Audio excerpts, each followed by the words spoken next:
এটি একটি বাংলা খবরের চ্যানেল। খবর দেখতে হয়, না হলে পিছিয়ে পড়তে হয়। সঠিক খবর দেখার জন্য আপনারা এখন দেখছেন খবর 48 ঘন্টা।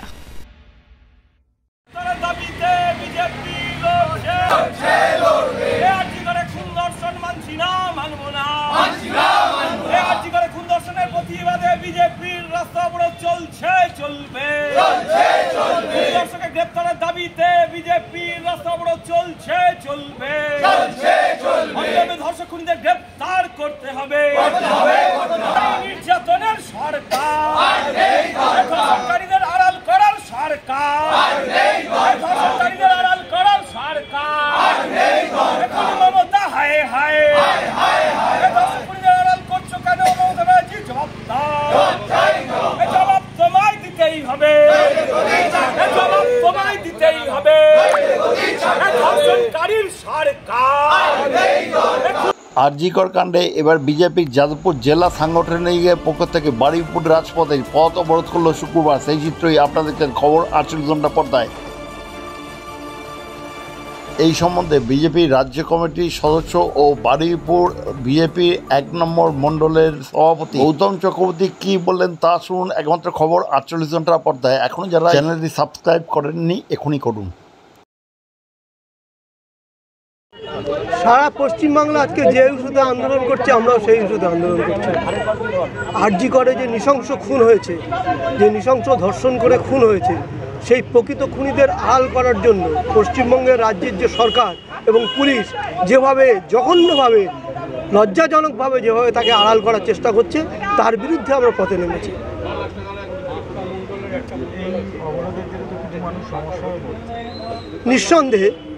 নিঃসন্দেহে সমস্যা হচ্ছে, কিন্তু মানুষ নিজেরাই চাইছে যে এই ধরনের প্রতিবাদ হোক। তাতে তাদের যদি কাজ বন্ধ করতে হয় তারা কাজ বন্ধ করতে প্রস্তুত, তারা রাস্তায় নেমে আন্দোলন করতে প্রস্তুত। দেখেননি 15ই আগস্ট রাত্রে কি হয়েছে? আপনাদের এই আন্দোলন কি আগামী দিনেও চলবে? অবশ্যই, যতক্ষণ পর্যন্ত প্রকৃত খুনিদের সাজা আনা হচ্ছে ততক্ষণ পর্যন্ত এই আন্দোলন চলবে। আপনি বুঝতে পারছেন, কোর্টে গেছে অন্য পুলিশের ড্রেস পরে গেছে অন্য নাম নিয়ে। এর থেকে লজ্জাজনক কিছু আছে? দায়িত্বভাবটা এখন সিবিআই এর হাতে, রাজ্য পুলিশের হাতে নেই। তাহলে আসামিরা অ্যারেস্ট হচ্ছে না কেন? সিবিআই দায়িত্ব কবে পেয়েছে? কদিন হলো? তার আগে রাজ্য পুলিশকে যে দায়িত্ব দিয়েছিল তারা কি করেছে? 15ই আগস্ট যারা রাত্রিবেলা আরজি করে আক্রমণ করলো, প্রথম 35 জন তাদের ছবি প্রকাশ করা হোক, আমরা বিজেপির পক্ষ থেকে দাবি জানাচ্ছি। প্রথম যে 35 জন আক্রমণ করেছিল এবং সেই সময় যে পুলিশরা চুপচাপ দাঁড়িয়েছিল তাদেরও ছবি প্রকাশ করার দাবি জানাচ্ছি। কি মনে হয় কেন প্রকাশ হচ্ছে? পরিষ্কারভাবে বলছি, সমস্ত প্রমাণ লোপাট এবং আন্দোলনটাকে ডাইভার্ট করার জন্য সেদিনকে এই ঘটনা ঘটেছে। এবং দায়িত্ব নিয়ে বলছি, ওখানকার যারা তৃণমূলের নেতা, তার আগেই সেই তৃণমূলের নেতারা গেছিল, তারাই ওইটা দায়িত্ব নিয়ে ঘটনা ঘটিয়েছে। আপনার পুরো নাম? সত্যপ্রিয় চক্রবর্তী, ভারতীয় জনতা পার্টি পশ্চিমবঙ্গ রাজ্য কমিটির সদস্য। মুখ্যমন্ত্রী মমতা বন্দ্যোপাধ্যায় রেগুলার সেকুলার ফাউন্ডেশনের পক্ষ থেকে স্বাস্থ্য সচেতন স্বাস্থ্য শিবির রোজগার যোজনা ক্যাম্প করা হয়েছে। এখানে সপ্তাহে বুধবার ও বৃহস্পতিবার দুস্থ মানুষের বিনামূল্যে চিকিৎসার পরিষেবা দেওয়া হচ্ছে। অন্যান্যদের শর্ত সাপেক্ষে চিকিৎসার পরিষেবা দেওয়া হয়। রেগুলার সেকুলার ফাউন্ডেশনে এখানে নার্সিং প্রশিক্ষণ, প্যারামেডিক্যাল ডিপ্লোমা, ITI ও ডাক্তারি কোর্সের ভর্তির সুব্যবস্থা আছে। তাহলে আর দেরি কেন? রেগুলার সেকুলার ফাউন্ডেশন এখনই চলে আসুন। নার্সিং প্রশিক্ষণ, প্যারামেডিক্যাল ডিপ্লোমা, ITI ও ডাক্তারি কোর্সের ভর্তির জন্য। আমাদের ঠিকানা বারুইপুর, সীতাকুণ্ড, দক্ষিণ 24 পরগনা জেলা। আমাদের ফোন নাম্বার স্ক্রিনে দেওয়া আছে। সততাই আমাদের মূলধন।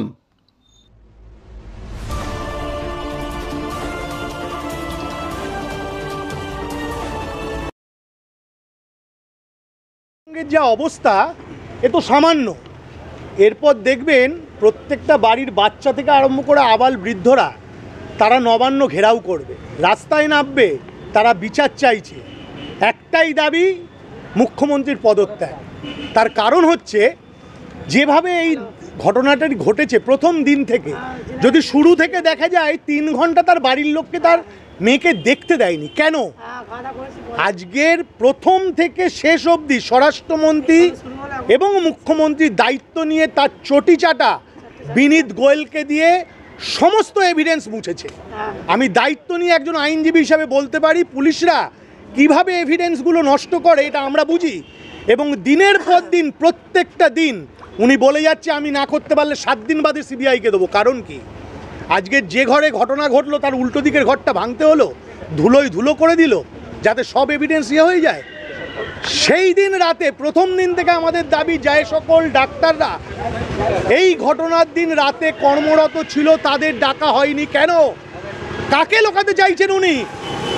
ভারতবর্ষের মানুষ, শুধু পশ্চিমবঙ্গ না, ভারতবর্ষের মানুষ জানতে চাইছে যে উনি কাকে লোকাতে চাইছে আর কাকে বাঁচাতে চাইছে। এই তথ্য বার করবেও। পশ্চিমবঙ্গের জনগণ রাস্তায় নেমে গেছে, এটা কোনো আর একটা রাজনৈতিক ব্যাপার না। পশ্চিমবঙ্গের মানুষ ওনাকে নবান্ন থেকে টেনেই ছিলেন আবাবে আগামী দিনে। আপনার নাম? অ্যাডভোকেট গৌতম চক্রবর্তী, বারপুর পশ্চিম 1 নম্বর মণ্ডল বিজেপির সভাপতি।